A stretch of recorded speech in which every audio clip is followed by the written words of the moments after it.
Hello student, this is Ravinder from Pathmaker Academy. Welcome to my YouTube channel. जैसे आप देख रहे होंगे कि देखिए हम जो मैथ की सीरीज स्टार्ट कराई है उसमें जो टॉपिक ले रखा है वो प्रॉफिट एंड लॉस है। आपको स्क्रीन पे भी विजिबल हो रहा होगा कि हमें जो टॉपिक है वो क्या है, हमारा प्रॉफिट एंड लॉस यानी कि लाभ एंड हानि। उसमें हमने ऑलरेडी पहले से ही दो आपकी वीडियोस अपलोड कर चुके हैं, आपका टाइप 1 एंड टाइप 2। आज हम जो टाइप डील करेंगे वो टाइप 3 से क्वेश्चन है। आप देखिए बच्चे, आपका क्वेश्चन आपका स्क्रीन पे आ रहा होगा, अगर आप देख पा रहे हैं तो टाइप 3 डील कर रहे हैं। मैं क्वेश्चंस लिख देती हूँ, पढ़ देती हूँ पहले आपको साथ के साथ ही। आप स्क्रीन पे देख भी रहे होंगे, दोनों लैंग्वेज में क्वेश्चंस आया हुआ है, हिंदी में भी है इंग्लिश में भी है। मैं आपको एक ही लैंग्वेज में पढ़ के बताती हूँ। उसमें लिखा है कि रामू ने विक्रय मूल्य मतलब जानते हैं आप सेलिंग प्राइस, वो कह रहा है 13/15 मूल्य पर एक बाइक खरीदी है। यानी कि सीधी सीधी बात है, उसने आपसे ये कहा है कि सीपी जो है यानी कि जो बाइक खरीद रहा है वो 13/15 के अकॉर्डिंग खरीद रहा है। यानी कि जो क्रय मूल्य, यहाँ पे क्रय मूल्य खरीदने वाला मतलब परचेज यानी कि सीपी। क्लियर है की बात? आगे चलते हैं, उसने क्वेश्चन में क्या बोला है कि 12% पर मोर देन, यानी कि जो सेलिंग प्राइस पर 12% मोर देन, यानी कि यहाँ पे क्या कहा है 12% more than selling price. Clear है की बात? आपके पास जो यहाँ पे एसपी की बात कह रहा है वो कह रहा है 12% मोर देन पर आपकी जो अधिक मूल्य पर उसने उसको क्या कर दिया, बेच दिया। अब निकालना क्या है क्वेश्चंस में, उसने कहा है कि आपको क्या निकालना है, यानी कि प्रॉफिट कैलकुलेट करना है। इतनी बात समझ में आ रही है? प्रॉफिट परसेंटेज कैलकुलेट करना है। इतनी बात क्लियर हुई? आप मुझे बताइए, यहाँ पे सीपी लिखा तो क्या, अगर आप जितने क्वेश्चंस में ऐसे करा चुकी तो आप इसको इस फॉर्म में लिख सकते हैं बच्चे। तो आप समझ रहे हैं यहाँ पे एसपी कितना आ गया, मेरे पास 15 आ गया, और मैं सीपी की अगर मैं बात करती हूँ तो मेरे पास कितना आ गया, 13 आ गया। लेकिन उसने क्या कहा कि जो भी आपका एसपी आ रहा है उससे पे आप क्या कह रहे हैं, 12% अधिक दाम पर उसको बेच रहे हैं। तो मैं ऐसे कह लूं न्यू सीपी, ठीक है ना, new CP sorry SP, new SP क्यों लिखा, या ऐसे कह लीजिए नया विक्रय मूल्य। नया विक्रय मूल्य इसलिए कहा क्योंकि जो मेरा सेलिंग प्राइस आ रहा है ये 15 है और वो ये क्या कर रहा है, इससे 12% अधिक पर बेच रहा है। 12% अधिक पर बेचा तो मैंने क्या करा, 15 प्लस, यानी कि आपके पास जो वैल्यू है वो कितनी है, आपके पास क्या बोली है उसने, 12% अधिक। 12% अधिक पे बोला है तो 12 प्लस डिवाइडेड बाय 100, सबको मालूम है परसेंटेज का साइन हटाएंगे तो 12, और कितने पर, यानी कि 15 पे। क्यों, आपकी सेलिंग प्राइस कितना है, 15, क्योंकि नया सीपी एसपी निकालना है मुझे, न्यू विक्रय मूल्य निकालना है। तो मैंने क्या करा, एसपी आपका पास 15 गिवन था और 12% अधिक पे बेच रहा है तो 12 और 15। अगर आप इसे कैलकुलेट करें तो बच्चे, अगर मैं इसे सॉल्व करूं तो 5 3 15 और यहाँ हो गया आपके पास 5 4 20, सॉल्व हो जाएगा या आगे भी सॉल्व होगा। तो आपके पास हुआ ये 4 3 12 और ये आपका 10। क्लियर है इतनी बात? नहीं सॉरी 20 आएगा, 5 3 15 और 20, अगर मैंने इसको सॉल्व करी तो 5। क्लियर है इतनी बात? तो ऊपर मेरे पास रह गया 9/5। अगर आप इसको सॉल्व करेंगे तो 75, यानी कि एलसीएम लिया 75 में 9 जोड़ेंगे तो आपके पास आया 84/5। जब आपने इसको सॉल्व कर रहे हैं तो मेरे पास जो वैल्यू आ रही है यानी कि 116.8, ठीक है ना। 5 को अगर 84 से आप भाग करते हैं तो कितना आएगा आपके पास, 16.8। क्लियर है इतनी बात? ये आपके पास आया नया एसपी यानी कि नया विक्रय मूल्य। अब अगर मुझे क्या निकालना पड़ेगा, क्योंकि सीधी सी बात है ये नया विक्रय मूल्य आया, जो मेरे पास कॉस्ट आ रही है वो कितनी आ रही है, कॉस्ट प्राइस कितना आ रहा है बच्चे, 13 आ रहा है। क्लियर है? तभी तो मुझे पता चलेगा कि प्रॉफिट हो रहा है लॉस हो रहा है। अब आप यहाँ पे खुद ही देखिए कि आपके पास सीपी तो कम है और सेलिंग प्राइस ज्यादा, तो नेचुरली सी बात है प्रॉफिट हो रहा है। क्वेश्चन में से खुद भी कहा है कि प्रॉफिट निकालना है, तो प्रॉफिट निकालने के लिए मैं क्या करूँ, 16.8 में से 13 माइनस कर दूं तो मेरे पास आ जाएगा 3.8। इतनी बात समझ में आती है? प्रॉफिट कैलकुलेट करना है, प्रॉफिट कैसा कैलकुलेट करना है, परसेंटेज वाला कैलकुलेट करना है। मैं बार बार आपसे बता चुकी हूँ, जब भी हम प्रॉफिट या लॉस कैलकुलेट करते हैं वो हमेशा सीपी पे निकलता है। तो मेरे पास यहाँ पे जो वैल्यू हो जाएगी प्रॉफिट निकालिए 3.8, सीपी कितना है बच्चे, आपके पास 13 है, ठीक है ना। गुणा कितना करेंगे, आप 100 करेंगे, तो डेसिमल अगर हटाया मैंने यहाँ पे 0 से 0 कैंसिल हो गया, यानी कि 380/13। अगर आप इसको सॉल्व करेंगे तो ऑप्शंस देख रहे हैं तो ऑप्शन आपका D is a correct option आएगा, यानी कि 29 सही 3/13% आपका क्या आएगा, प्रॉफिट है। क्लियर है कि बात? क्वेश्चन नंबर 2 लेते हैं। देखिए बच्चे, क्वेश्चन नंबर 2 स्क्रीन पे आपको विजिबल हो रहा होगा, मैं भी पढ़ के बताती हूँ आपको, ठीक है। इसमें लिखा है एक व्यक्ति वस्तु की 5% हानि के बदले में 5% हानि और 5% ही लाभ पर बेचता है। यानी कि कोई ऐसा प्रोडक्ट है या ऐसी कोई वस्तु है, जो व्यक्ति है उस वस्तु को यानी कि आर्टिकल को उसने क्या करा, 5% की हानि पे। बहुत इजी क्वेश्चन है, देखिए आप क्वेश्चन को समझो। इसमें लिखा सीपी, अगर मैं आपसे कहती हूँ 5% हानि पर, हानि के लिए मैं क्या करती हूँ, हानि नहीं लिखती, इसको नीचे एरो लगा लेती हूँ। एरो से मतलब है उसमें क्या हो रहा है, डाउन जा रहा है, मतलब क्या हो गया, हानि। और इसी तरीके से मैं 5% को क्या कह रहा है प्रॉफिट, यानी कि इसके लिए मैंने एरो लगा दिया। चाहे लिखना चाहो तो आप यहाँ पे प्रॉफिट लिख लो, शॉर्ट फॉर्म में प्रॉफिट, और यहाँ लॉस मैंने एरो से समझा दिया। एरो से मतलब नीचे अगर डाउन जा रहा है तो इसका मतलब हानि हो रहा है, ऊपर जा रहा है तो प्रॉफिट। आगे उसने क्या कहा क्वेश्चन में कि अगर यूजर 5 रुपए अधिक पर प्राप्त करे, यानी कि यहाँ पे जो सेलिंग प्राइस की बात कर रहा है, यानी कि 5%, 5 प्लस का मतलब अधिक की बात कह रहा है, और कैलकुलेट करने के लिए उसने क्या कहा है कि कॉस्ट प्राइस कैलकुलेट करो। बहुत इजी क्वेश्चन है बच्चे, देखिए कैसे करा। आप यहाँ पे बताइए कि अगर जब आपके पास कोई गिवन नहीं होता तो आप कॉस्ट प्राइस क्या मानते हैं, 100 मानते हैं। अगर मैं इसकी लॉस की बात कर रही हूँ, 5% नुकसान हो रहा है इसका, तो इसका मतलब ये कितना हो गया, 95 हो गया। क्लियर है इतनी बात। अगर मैं इसकी बात कर रही हूँ तो 5% नुकसान पर अधिक प्रॉफिट की बात हो रही है, यानी कि मुनाफा हो रहा है, लाभ हो रहा है, तो आप यहाँ पे क्या कर देंगे, यहाँ पे आपके पास हो जाएगा 105। अगर मैं इनकी डिफरेंस निकालती हूँ 95 और 105 का, यानी कि 95 और 105 का डिफरेंस कैलकुलेट करते हैं, तो आप देख रहे हैं यहाँ पे मेरे पास डिफरेंस कितना आ रहा है, 10 आ रहा है। तो यहाँ पे जो आप 10 कह रहे हैं, तो आप ऐसा समझो, जो उसने क्वेश्चन में आपको दे रखा है, उसने क्या कह रखा है, 5 रुपए अधिक पर प्राप्त करता है, 5 रुपए अधिक पर, यानी कि जो यहाँ पे यूनिट की बात कह रहा है वो किसके इक्वल कह रहा है, 5 रुपए के हिसाब से कह रहा है। ये तो कहा उसने कि 5 रुपए अधिक पर, तो अगर मैं एक यूनिट निकालूं बच्चे, तो मेरे पास कितना आ जाएगा, 5/10 आ जाएगा। कैलकुलेट करने को क्या कहा है इसने, कॉस्ट निकालने को कहा है। कॉस्ट कैसे निकलेगी, कॉस्ट कितनी गिवन है आपके पास, 100 है, इसके साथ आप 100 रख दीजिए और आप इसे सॉल्व कर दीजिए, तो कितना आ जाएगा मेरे पास 50। तो आप ऑप्शन देखो, तो आपका option c is a correct answer, यानी कि 50 रुपीज इसका कॉस्ट प्राइस आएगा। नेक्स्ट लेते हैं क्वेश्चन। देखिए बच्चे क्वेश्चन नंबर 3 आपको स्क्रीन में विजिबल हो रहा होगा, हम उसका सोल्यूशन करते हैं। मैं पहले पढ़ के बता देती हूँ आपको। इसमें लिखा है 50 रुपए में किसी वस्तु को बेचने पर, यानी कि 50 रुपए में बेचने पर, सीधी सीधी बात कर दी उसने, सेलिंग प्राइस कितना कहा 50 पे, बेचने पर उतनी ही हानि होती है, उतनी परसेंटेज हानि होती है जितनी उसे आपके परसेंटेज लाभ पर उसे 70 रुपए बेचने में प्राप्त होती है। आप ऐसा समझो कि अगर मैं आपसे ये कहती हूँ, अगर हम इसको भी छोड़ दें, अगर क्वेश्चन को आप ऐसा समझिए कि आपके पास यहाँ पे सीपी गिवन नहीं है और ये कह रहा है कि 50 रुपए पे जितना लॉस हो रहा है 70 रुपीज पे उतना ही प्रॉफिट हो रहा है, और आपको क्या निकालना है, या तो प्रॉफिट अगर निकल रहा है तो प्रॉफिट निकाले, अगर लॉस निकल रहा है तो आपको लॉस निकाले। यही तो उसे कहा। क्लियर है इतनी बात। अगर हम इस क्वेश्चन को आप समझते हैं, देखिए मैं आपसे कहूंगा कि मेरे पास कितना होगा, बच्चे सीपी की बात कर रहे हैं, तो वो इसने ये कहा कि 50 रुपए पर जब बेचते हैं तो वो आपके पास जो भी कोई प्रोडक्ट है, जो आर्टिकल है, वस्तु है, वो आपने 50 रुपए में खरीदी, तो वो कितने पे आपको बेचा उसने, कितने के 70, और ये दोनों कैसे है, इक्वल, यानी कि 50 रुपए में तो उसे लॉस हुआ। कॉस्ट प्राइस आपके पास गिवन नहीं है, जब उसे 50 रुपए पे वो बेचने की बात कर रहा है, तो उसे आपके पास हानि, जितनी भी हानि इसको हो रही है और इसको लाभ हो रहा है, यानी कि मैं इसको एरो बना लेती हूँ, यहाँ पर तो उसको लाभ हो रहा है और यहाँ पर आपकी हानि हो रही है, यानी कि 50 रुपए पे जो उसको हानि हो रही है, 70 रुपए पे वही उसको क्या हुआ, प्रॉफिट हुआ। क्लियर है इतनी बात। तो अब इस कंडीशन पे जब मैंने आपको लास्ट जो टाइप नंबर 2 के क्वेश्चंस कराए थे, मैंने कहा था जहाँ पे लाभ और हानि वाली क्वेश्चन बराबर होते हैं, उनमें हम क्या करते हैं, रेशोस मान लेते हैं, रेशो मान लेते हैं। अब हम बताइए कि यहाँ पे लाभ और हानि वाली बात हो रही है, तो हम इसको रेशो मान लें, तो मैंने यहाँ पे क्या मान लिया, 1 और 1। क्यों, क्योंकि 1 और 1 इसलिए माना क्योंकि अगर इसको 30 रुपए का लाभ होता है तो हानि भी 30 रुपए की होगी, या 40 रुपए का हानि होती है तो 40 रुपए का ही लाभ होगा, तो इसलिए हमने इक्वल, क्योंकि कैंसिल होगा तो 1 ही 1 आएगा, 1 रेशो होगी। तो अगर मैं इसकी बात करूं तो कितना हो गया मेरे पास, यहाँ पे 2 हो गया, यानी कि दोनों को जोड़ दिया, और अब मैं इनकी 40 की और इसकी आपका क्या निकालू, डिफरेंस निकालू। ऊपर का रफ कर देती हूँ मैं, ठीक है ना। हमने यहाँ पे क्या कहा कि हम इसका मैं डिफरेंस निकालती हूँ, 70 और 50 का बच्चे डिफरेंस कितना आ रहा है, मेरे पास आ रहा है 20।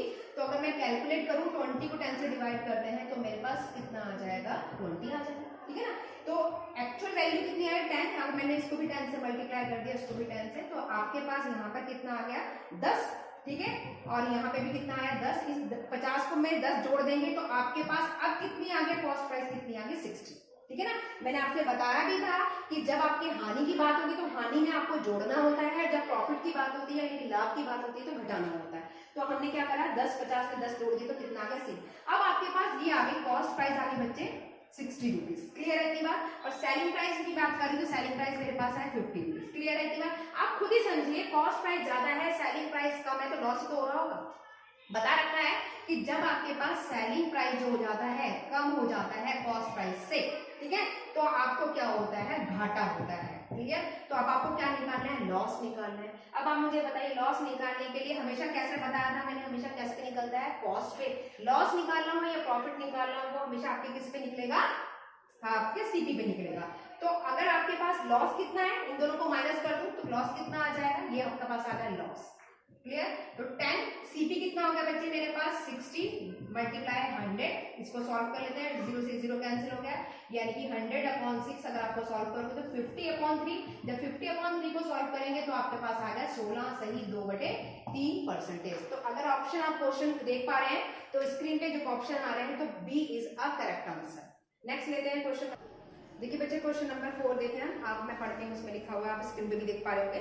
इसमें लिखा है किसी वस्तु के विक्रय मूल्य में 3 रुपए की वृद्धि करने पर, आप खुद ही समझ गए होंगे क्वेश्चन में क्या लिखा हुआ है, किसी वस्तु के विक्रय मूल्य पर, यानी कि अगर मैं बात करूँ तो सेलिंग प्राइस पर +3 का इंक्रीमेंट कह रहा है, यानी कि वो कह रहा है कि विक्रय मूल्य में 3 रुपए की वृद्धि कर रहे हैं, यानी कि यहाँ पे जो आप क्या कर रहे हैं, इंक्रीमेंट कर रहे हैं। कितने रुपए का आप इंक्रीमेंट कर रहे हैं, 3 रुपए का। करने पर आपके पास जो 7.5 हानि के बदले 7.5 लाभ होता है, यानी कि आपके पास जितनी आपके पास लॉस भी 7.5% हो रहा है और हानि भी यानी कि प्रॉफिट भी 7.5% हो रहा है। अब उसने आपसे क्या कहा है कि आपको कॉस्ट प्राइस कैलकुलेट करनी है, तो यानी कि अगर मैं बात करूं तो कॉस्ट प्राइस आपको कैलकुलेट करना है। क्लियर है इतनी बात, अब बहुत इजी क्वेश्चन है, आप देखिए जरा, मैं यहाँ पे इसको समझती हूँ। जब हमारे पास कॉस्ट प्राइस गिवन नहीं है तो मैंने आपसे क्या कहा, लॉस भी, यानी कि लॉस भी 7.5% है, समझ रहे हैं, और मैं हाँ प्रॉफिट की बात करें तो वो भी बच्चे मेरे पास कितना है, 7.5% है। आपको मालूम है कि 7.5% को अगर मुझे सॉल्व करके लिखना होता है तो मैं क्या करूंगी, 7 दूनी 14 और 1 15, 15/2 और इसे मल्टीप्लाई 1/100 से अगर मैं डिवाइड करूंगी तो मेरे पास ये जो वैल्यू आ जाएगी वो आ जाएगी 3/40। क्लियर है इतनी बात, तो अगर आप इसको सॉल्व करके देखना चाहो तो कर सकते हैं, अदरवाइज मैंने तो परसेंटेज वाले क्वेश्चन में आपको बता चुकी हूँ कि परसेंटेज में किस तरीके से कैलकुलेशन की जाती है। जिनको डाउट है फिर भी दोबारा बता देती हूँ। देखो 7 दूनी 14 और 1 15, यानी कि आपके पास आया 15/2 और हम यहाँ की बात कर रहे हैं तो आप सीधा सीधा सॉल्व करेंगे, डिवाइड करेंगे क्योंकि परसेंटेज में है, तो 5 या 15, 5 दूनी 10 और 0 आपके पास आ गया 3/40, वही मैंने डायरेक्ट लिखा है।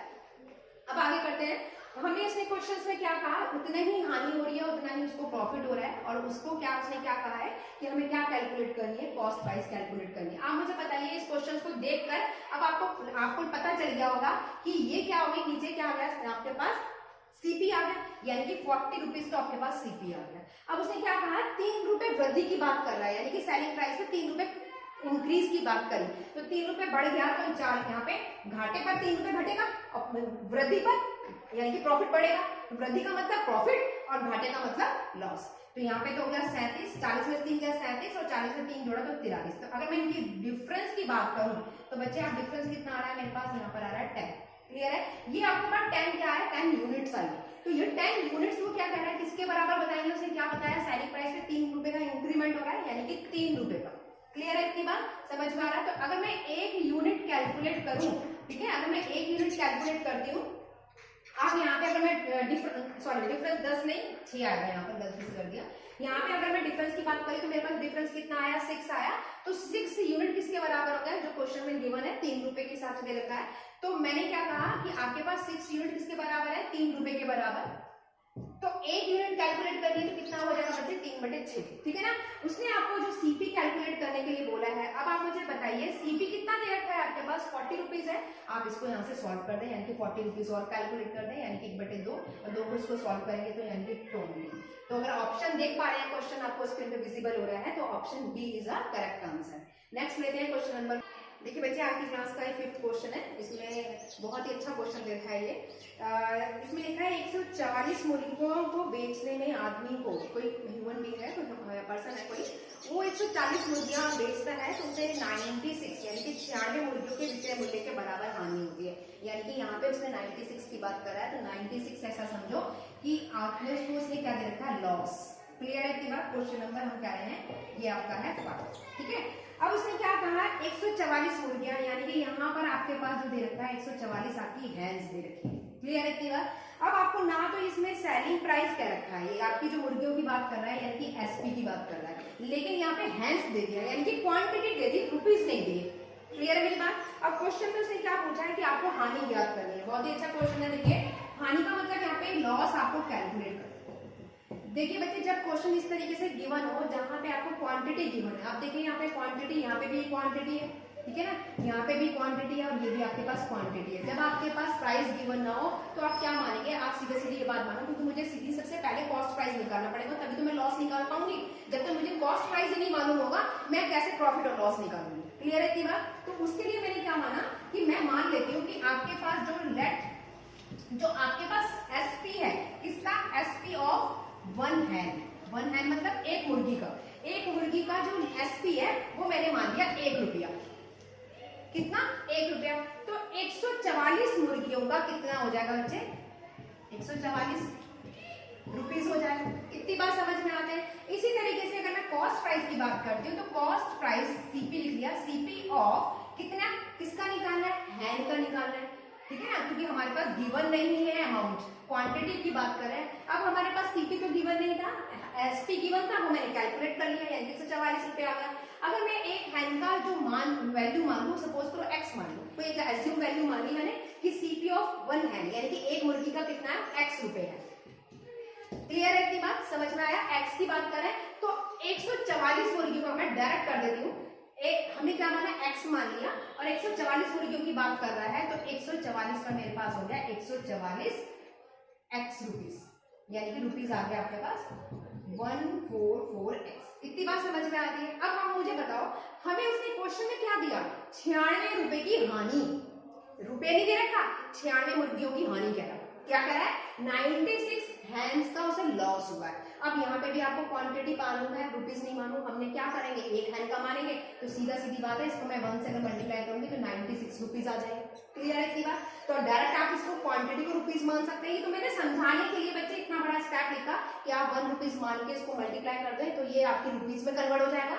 इसको भी आप 1 मान के, इसको 1 रुपीस मान के उसमें कन्वर्ट मल्टीप्लाई कर दें तो ये रुपीस में कन्वर्ट हो जाएगा। आपको एग्जाम में नहीं करना, एग्जाम में आपका मतलब सीधी सीधी बात है, जब कोई वैल्यू दे नहीं रखी, अमाउंट लेके रखा होता तो हम एक ही मानते हैं और जो क्वांटिटी होती है वही आपका एक्चुअल प्राइस हो जाता है। तो एक्चुअल वो आपका प्राइस, ये भी प्राइस सेलिंग प्राइस हो गया, ये आपके पास कॉस्ट प्राइस होगा क्योंकि कॉस्ट प्राइस गिवन नहीं था। ठीक है, अब मैं आपको मालूम है कि हमने उसे हानि की बात करी, तो हानि के लिए जो फार्मूला लगता है वो क्या होता है? सीपी माइनस एसपी, ये तो होता है बराबर कितना होता है? लॉस। ठीक है, क्लियर है इतनी बात? अब आप मुझे बताइए लॉस कितना है बच्चे? 96, और यहाँ पर आपके पास है 144 एक्स और ये है आपके पास 144। इतनी बात तो समझ लेना मेरी बात। अब आप इसको उस साइड पे ले जाएंगे तो मेरे पास हो जाएगा 144 एक्स, माइनस में उधर चला जाएगा, पॉजिटिव में हो जाएगा तो मेरे पास आ जाएगा 240। क्लियर है इतनी बात? 144 में अगर आप 96 को जोड़ देंगे यानी कि 200, और 200 में आपका 140 यानी कि आपका हो गया 240। क्लियर है इतनी बात? अब मैं इसको x की अगर मुझे वैल्यू निकालनी हो तो मैं क्या निकालूंगी? x बराबर होगा 240 अपॉन 144। क्लियर? 12 के टेबल से सिंप्लीफाई हो रहा है तो आपके पास 12 दूनी 24 और आपके पास आया आपका पास 12। क्लियर है इतनी बात? 4 के टेबल से अगेन सॉल्व कर दीजिए, यानी कि 4 से तो 4 5 और ये आ गया 3, यानी कि x की वैल्यू बच्चे कितनी आ गई आपके पास? 5/3। क्लियर? x क्या है? cp है, तो अब आपके पास cp कितना आ गया? एक आपके पास आया 5/3 गुणा कितनी वैल्यू थी? 144 एक्स का, इसके अंदर x का मान रख दोगे, ठीक है ना, तो कितना आया? 5/3 गुणा 144। आप इसको सॉल्व कर रहे हैं तो 3 चौक 12, ठीक है, और यहाँ पे हुआ 4, तो आप इससे मल्टीप्लाई कर दीजिए, 8 पंजे 40 और 5 चौक 20 और आपके पास हुआ 4 44, यानी कि अब आपके पास जो सीपी आया वो कितना आया बच्चे? 240। क्लियर है इतना? अब इसको आगे सॉल्व करते हैं, पहले मैं इसको रफ कर देती हूँ, इतना रफ कर देते हैं हम ऊपर से। आपके पास जो वैल्यू आई वो सीपी क्या आया बच्चे? 240 रुपीज आया। निकालना क्या है आपको? उसने क्या पूछा है क्वेश्चन में? आपको लॉस कैलकुलेट करना है। सीधी सी बात है, हर बार बोल रही हूँ, लॉस परसेंटेज निकालना हो, कॉस्ट आपको प्रॉफिट परसेंटेज निकालना हो, हमेशा सीपी पे निकलता है। सीपी बच्चे कितनी है आपके पास? पहले लॉस की बात करते हैं। लॉस कितना आया? 96। ठीक है, सीपी कितना है आपके पास? 240। क्लियर? कितने रुपीस में निकालना है? परसेंटेज कैलकुलेट करनी है, मतलब 100 पे निकलेगा, 0 से 0 कैंसिल हो गया। ठीक है, आप इसे सीधा सीधा सॉल्व कर दीजिए तो हमारे पास कितना आ जाएगा? ये आपका पास हुआ 12×96 12×24, यानी कि 80/2, यानी कि आपके पास आया 40%। अगर आप ऑप्शन देख पा रहे हैं तो option A is a correct answer. ठीक है, नेक्स्ट क्वेश्चन लेते हैं आज की क्लास का। देखिए बच्चे, क्वेश्चन नंबर 6 की बात करें, स्क्रीन पे आपको विजिबल हो रहा होगा, मैं आपको हिंदी में पढ़ के बताती हूँ। ये आपका एसएससी 2010 का क्वेश्चन है। क्वेश्चन तो वैसे टिपिकल नहीं है, बस थोड़ा लॉजिक समझना है इसमें। इसमें लिखा है कि आपके पास आम के मूल्यों में जो 20% की वृद्धि हो जाने के कारण एक व्यक्ति 40 रुपए में 4 आम कम खरीदता है। यानी कि अगर 20% का इंक्रीमेंट कर दिया जाए आमों के मूल्य में तो 40 रुपए में वो 4 आम कम खरीद पाता है। तो वृद्धि से पहले यानी कि इंक्रीमेंट से पहले 15 आमों का मूल्य निकालना है। यानी कि आपको उसने पूछा क्या है, उसने आपसे पूछा है 15 मैंगोज का कॉस्ट प्राइस, ठीक है ना, या ऐसे कह सकते हैं cost price of 15 mangoes. Clear है इतनी बात? तो अगर मैं इसकी बात करूं तो क्वेश्चन नंबर आपका ये 6 है।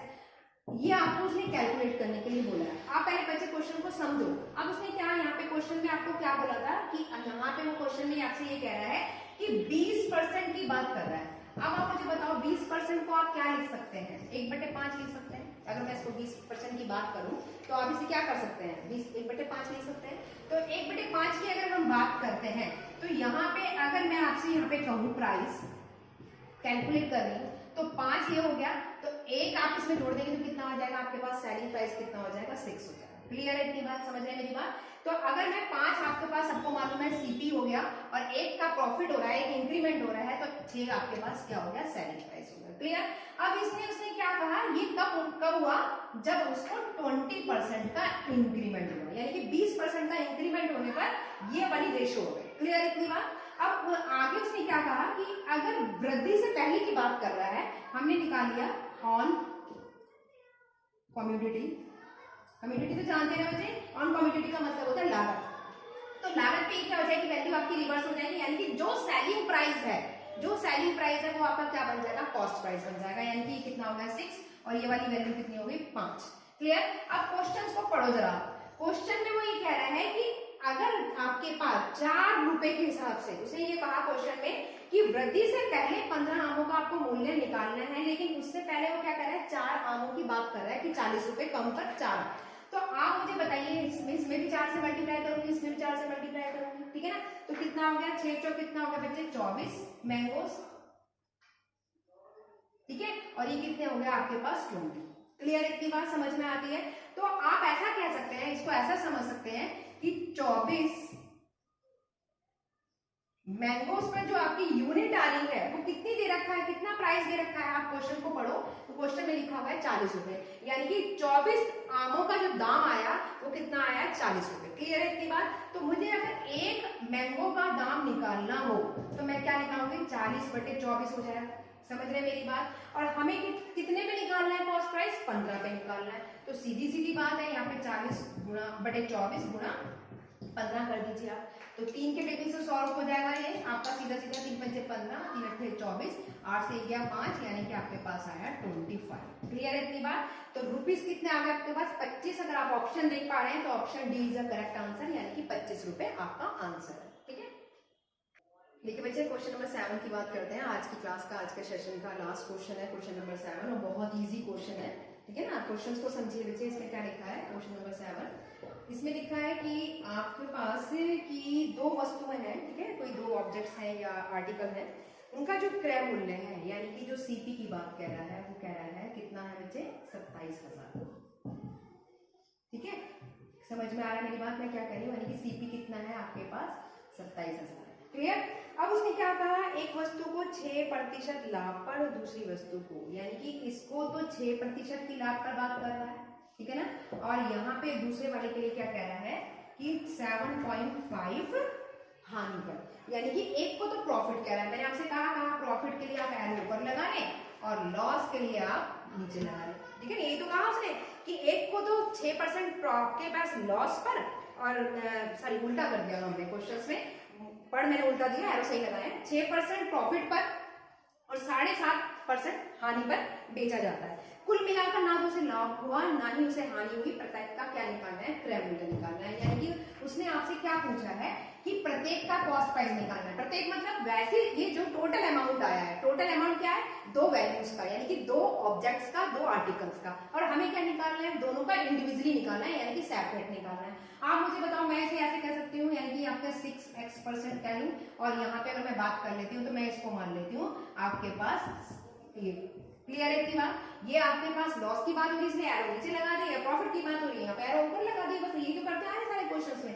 अब आप मुझे बताओ जरा, अगर मैं यहाँ पे एक्स और वाई की अगर वैल्यू निकालती हूँ, एक्स की और वाई की, एक्स यहाँ पे रखेंगे वाई नीचे रखेंगे, तो आपको मालूम है रेशो वाले बहुत सारे क्वेश्चंस करा चुकी हूँ, तो एक्स बटे वाई रखेंगे, यानी कि एक्स ये रहा वाई ये रहा, तो आपके पास मान आ जाएगा 7.5 बटे 6, यानी कि 7.5 डिवाइडेड बाय 6। जैसे आप डेसिमल हटाएंगे तो आपके पास कितना हो जाएगा 60 हो जाएगा। जब आप इसको सॉल्व करेंगे तो आपके पास सीधा सीधा 15 के पहाड़ी से चला जाएगा, 15 पंजे 75, 15 चौक 60, यानी कि एक्स और वाई की अगर मैं बात करती हूँ तो मेरे पास वैल्यू अभी 5/4।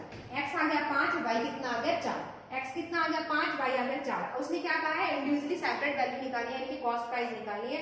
आप बताओ यहाँ पर अगर मैं प्रॉफिट की बात करती हूँ, ठीक है, एक्स की वैल्यू कितनी आई बच्चे 5 आई, और वाई की वैल्यू कितनी आई 4 आई, तो अगर हम यहाँ पे प्रॉफिट की बात हो रही तो 5 और 4 कितना हो जाएगा 9, यानी कि 5/9, और आपके पास वैल्यू आ गई 27,000, क्योंकि टोटल जो मुफ्त रकम है वो दोनों की है 27,000। हमने यहाँ पे क्या दोनों को जोड़ दिया, ठीक है, 5 और 4 कितना हो गया 9। अगर आप इसको सॉल्व करेंगे तो मेरे पास आ गया यहाँ पे 3,000, यानी कि आपके पास आ गया 15,000। तो पहले वाले ऑब्जेक्ट की जो वैल्यू आई, यानी कि एक्स की जो वैल्यू आ गई वो कितनी आ गई 15,000, ठीक है ना। हमने एक्स माना था और दूसरे वाले को क्या माना था वाई माना था। उसने ये पूछा कि सेपरेट सीपी निकालो, यानी कि पहला वाली जो आर्टिकल है, यानी कि फर्स्ट आर्टिकल जिसे आपने एक्स माना है वो आ गया बच्चे आपके पास 15,000।